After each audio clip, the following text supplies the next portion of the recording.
이렇게 감염병이 증가하고 있는 것은 환경 파괴, 기후 변화에 직접적인 산물 방역 잘했지만 끝이 아니다. 장기적으로는 지금부터 한국이 오히려 서구나 미국보다 더 큰 위기에 직면할 수 있다. 그러기 위해서는 그린 뉴딜을 꼭 잘해야 된다. 이 그린 뉴딜은 포스트 코로나의 열쇠다.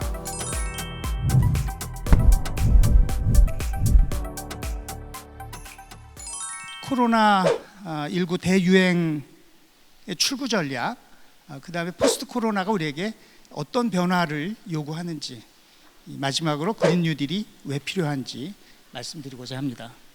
아시는 대로 지금 딱 6개월 지났습니다.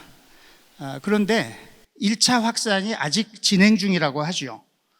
최근에 하루에 전 세계적으로 확진자가 계속 늘어가는 추세에 있다는 것이고, 대륙을 이렇게 올라다니면서 지금은 중남미, 앞으로는 아프리카, 이렇게 전 세계적으로 퍼지고 있다고 하는 것입니다. 지금 현재 640만 확진자, 38만 사망자인데 실제 감염자와 사망자의 숫자는 비교도 안 되게 큰 상황이고요.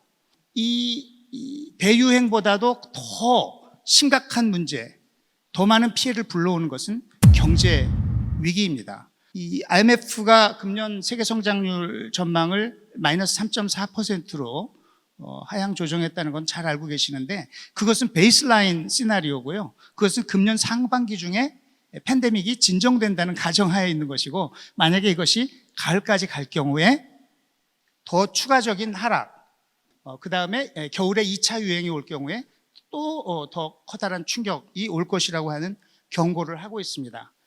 그러나 부자 나라, 부자 개인들한테 가는 타격은 그래도 견딜만 합니다. 전 세계적으로 개도국, 가난한 사람들이 일자리를 잃고 빈곤과 기아에 빠지고 사망하는 숫자는 비교도 안 되게 더 클 것입니다. 하루빨리 벗어나고 싶습니다. 안타깝게도 집단 감염이 지금 전 세계적으로 한 도시 단위로 봤을 때 가장 심각한 타격을 받았던 뉴욕에서도 조사를 해보니까 항체 형성이 거의 형성이 안 됐다는 것이고요. 아니면 백신이 개발돼야 되는데 여러 가지 희망 섞인 소식도 나오고 있습니다만은 대부분의 경우에 빨리 뭔가 진전을 보여주고 싶은 정치 지도자나 투자 자금을 유치하고 싶은 회사에서 과장된 목소리가 많이 나오고 있어서, 역사적으로 보면 최근에 개발된 백신들이 다 30년, 최소한 10년은 걸렸다라고 하는 것이에요. 그래서 기적처럼 해서 1년 반, 2년 이내에 만들 수 있기를 희망해 보는 것입니다. 경제에 있어서도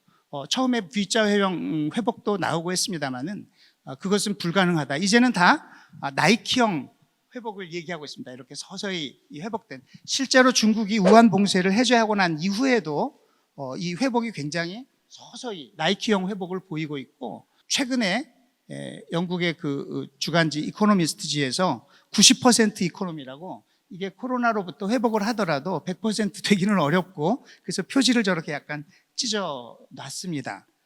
천만다행히도 대한민국은 방역에 큰 성공을 거두었습니다, 지금까지. 그렇기 때문에 이런 총선거도 치렀고, 미국 사람들이 한국 야구를 중계로 보는 이런 상황이 벌어졌지만, 또 경제도 그래서 지금 안 좋은 상황이지만 다른 선진국들이나 타국에 비교해서 봤을 때는 수출이 줄어드는 거나 지금 경기가 하강하는 게 상대적으로 훨씬 적다고 하는 것입니다. 정부도 저렇게 장관님처럼 마스크를 끼고 최선을 다해서 노력을 했고요. 그래서 굉장히 선방을 했습니다. 안타깝게도 그렇다고 해서 우리가 이 위기를 벗어나고 있는 것은 아니라고 하는 사실입니다. 잘 아시는 대로 최근에 이제 그 황금 연휴 때부터 사실 발생한 거죠. 그래서 이태원, 쿠팡 해가지고 다시 확진자가 늘어났고요.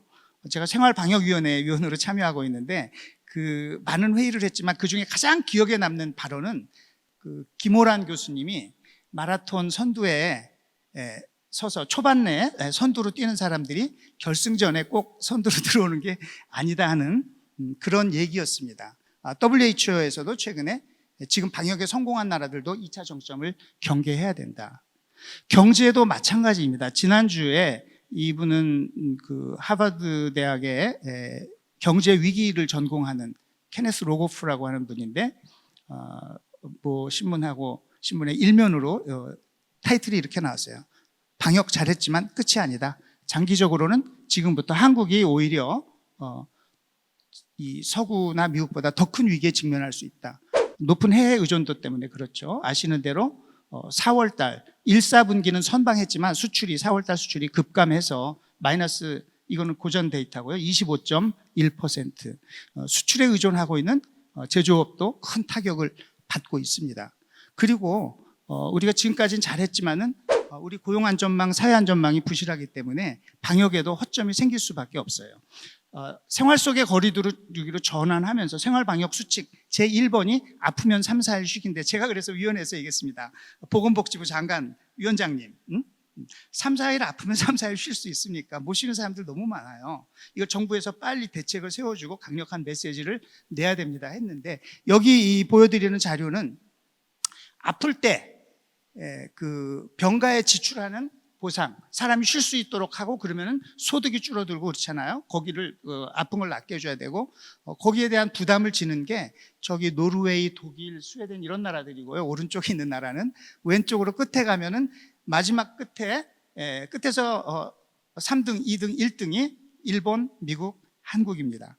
이거 빨리 고쳐야 되겠다 하는 말씀이에요. 그래서 포스트 코로나라고 하는 것이 지속 가능한 방역을 해가면서 뉴노멀을 만들어내는 것이지, 아이고 이제 끝났다 하고 돌아가는 것은 아니라는 겁니다. 경제도 마찬가지다. 그냥 과거로 돌아가지 말고 이 처칠이 말한 대로 위기를 잘 사용해서 우리가 과거에 잘못된 것을 고쳐야 된다. 개인과 국가의 우선순위를 바로 정립하고 기본을 튼튼히 하고, 무엇보다도 우리가 그 경제를 회복하는 과정에서 미래지향적으로 해야 되겠다. 무조건 고용과 기업을 유지하는 것만이 중요한 것이 아니고 미래지향적인 구조조정, 발전 경로의 전환이 필요하겠다. 그런 말씀을 저는 드리고 싶습니다. 최근에 이 코로나 사태 이후에 유럽의 14세기 흑사병 얘기를 많이 합니다. 그 이후로 사회가 크게 변했다. 농노제가 해체되고 이렇게 발전했다 그러는데, 그거는 서유럽의 얘기고, 동유럽에서는 영주들이 결탁을 해가지고 농민들을 강력하게 탄압하면서 오히려 농노제가 강화되고 발전이 지체됐었죠. 결국은 어떤 변화를 만드느냐 하는 것은 우리들의 선택과 실천이다. 변화의 계기는 주어졌는데 어떤 변화로 만들어낼 것인가. 첫 번째로 지금 세계화 더 이상 이대로 갈 수 없다라고 하죠. 이 생존 위기 때문에 자국 우선주의가 나오고 글로벌 가치 사슬이 여러 가지 취약성을 드러내고 있습니다.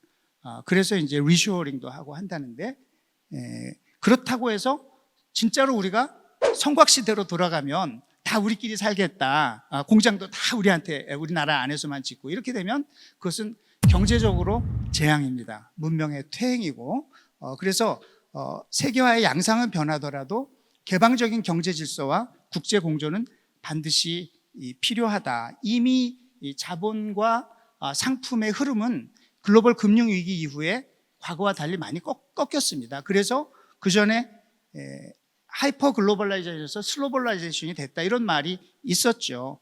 그러나 지금 이 팬데믹을 겪으면서 우리가 국제사회가 함께 힘을 모으지 않으면 안 된다는 게 너무 절박하게 느끼고 있잖아요. 뭐 기후변화나 여러 가지 글로벌 공공재를 중심으로 한 국제 공조를 활성화시켜 나가는 것은 무엇보다 중요하다.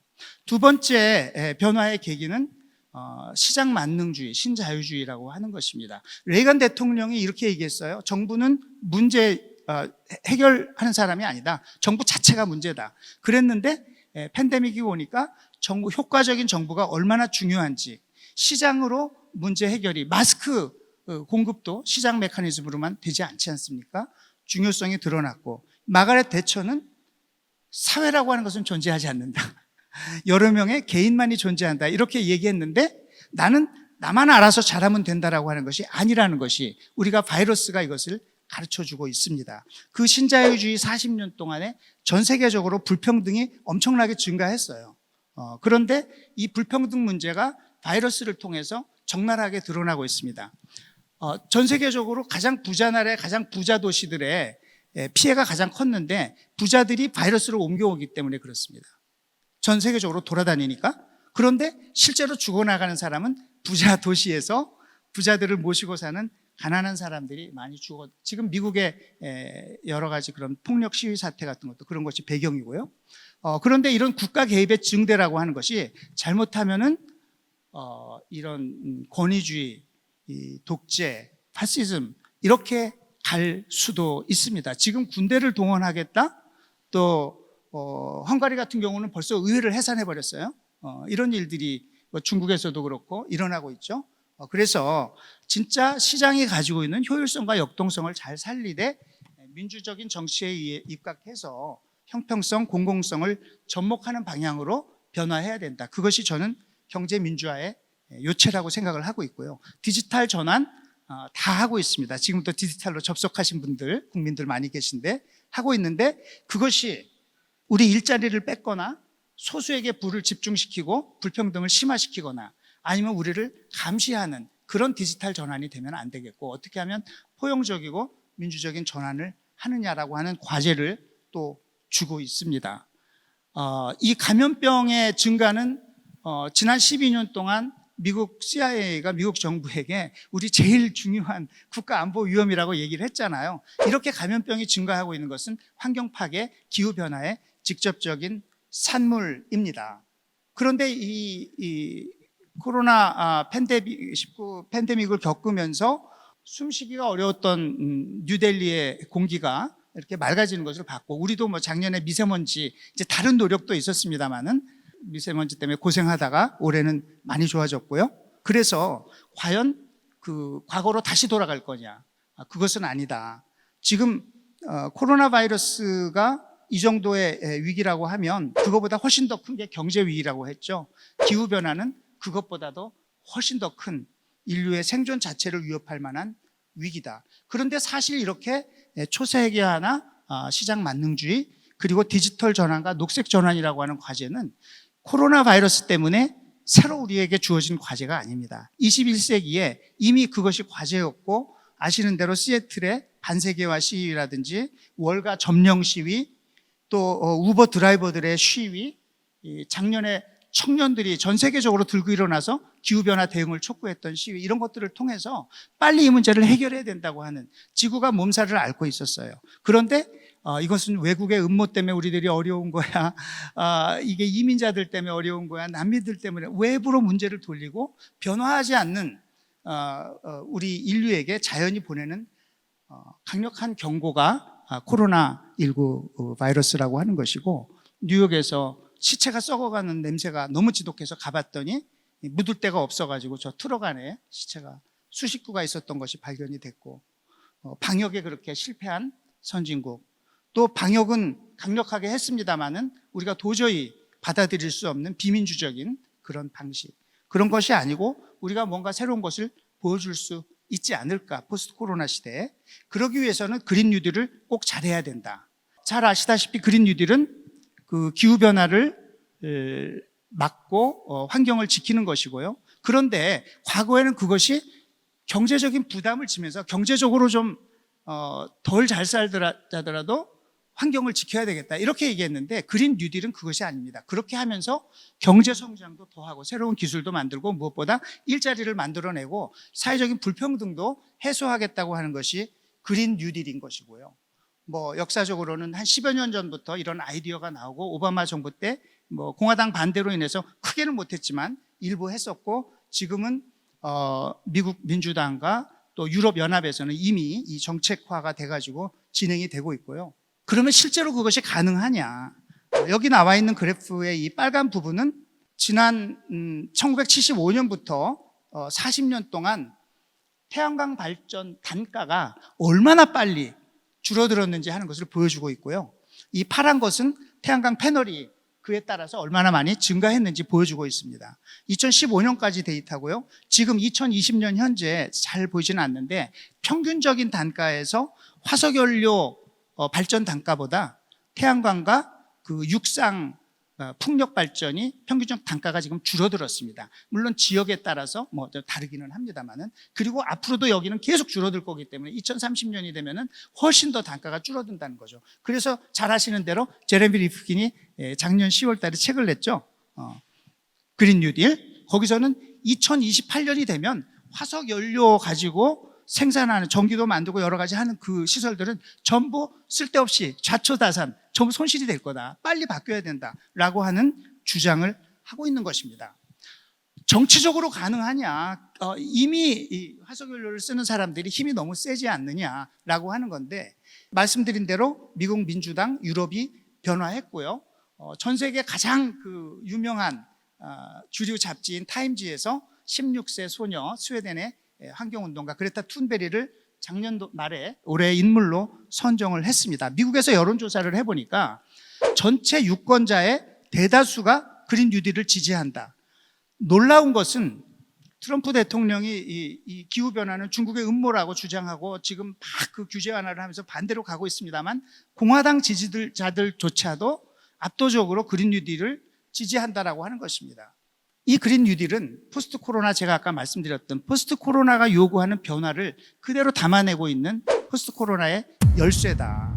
초세과로부터 그야말로 글로벌 공공재의 핵심인 환경을 지키는 국제 공조를 중심으로 한 새로운 세계화를 열어나가는 열쇠고, 신자유주의를 탈피해서 시장은 시장대로의 기능을 하되 국가가 필요한 정부가 나서서 해야 될 역할을 하면서 일자리를 만들고 불평등을 완화시켜 나가는 그 열쇠고, 일자리와 이것을 지켜내면서 포용적으로 함께 기술 발전의 혜택을 누릴 수 있는 그런 포용적인 디지털 전환의 열쇠고, 녹색 전환을 이루는 열쇠인 것입니다. 지난주에 영국의 이코노미스트지에서, 이코노미스트지라고 하는 것은 굉장히 그 비즈니스 잡지인데요, 거기서 표지를 이렇게 냈어요. 이 기회를 놓치면 안 된다. 이 기회에 뭘 하라는 거예요? 뚝 분질러라는 거예요. 뭘 분질러요? 화석연료 산업 분질러라. 지금은 대규모 국가 개입을 하는 것에 대해서 정부가 나서서 경기 부양하는 거 미국, 일본, 유럽 전 세계가 다 합니다. 반대하지 않습니다. 이자율이 워낙 낮기 때문에 공공투자의 기회비용이 굉장히 낮습니다. 이미 화석연료 기반 산업은 이미 코로나 때문에 많이 위축이 돼 있습니다. 그리고 디지털 전환이 일어나고 있어요.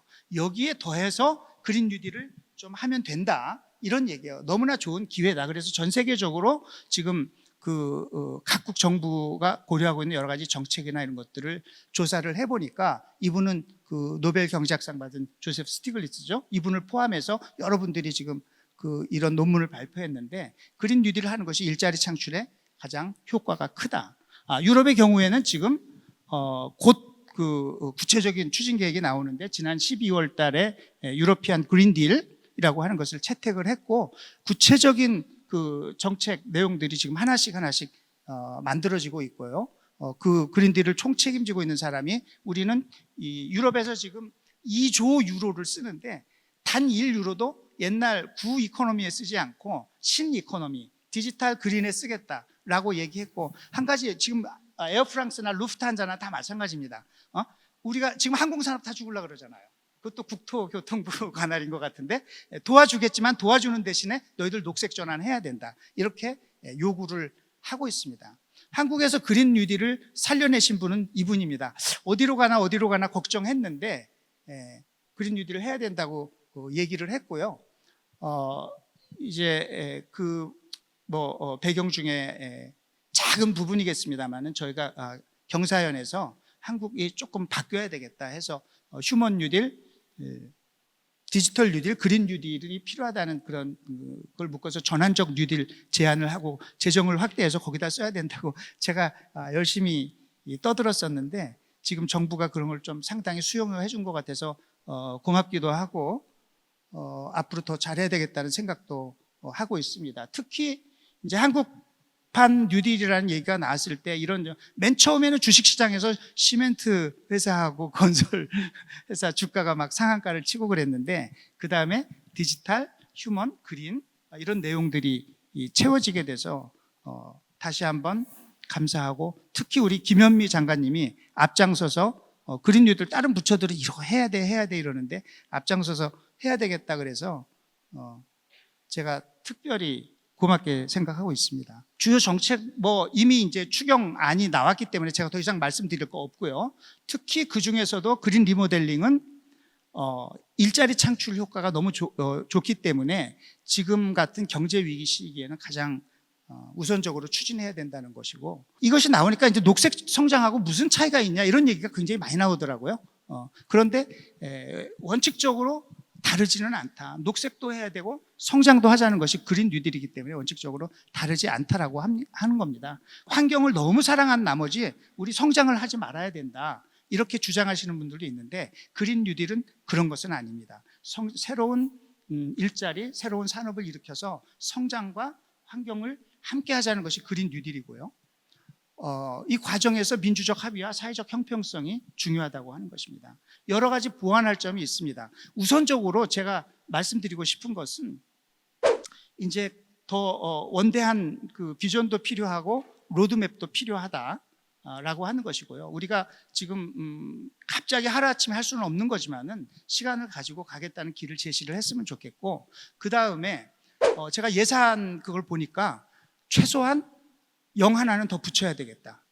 그렇게 해야 될 것 같습니다. 그리고 좀 범정부적인 추진 체계를 만들고 또 민간 기업과 시민사회와 소통하고 참여하는 구조를 꼭 만드셔야 되겠다. 그 말씀을 드리고, 마지막으로 우리가 정말 어려운 21세기, 20세기 역사를 겪으면서 산업화도 했고 민주화도 했고, 공장에서 물건만 잘 만드는 줄 알았더니 BTS도 나오고 기생충도 나오고, 거기다가 방역까지. 참 대한민국 대단하다. 그러나 진짜 선도 국가가 되려면 이 마지막 관문 그린 뉴딜 잘해야 된다.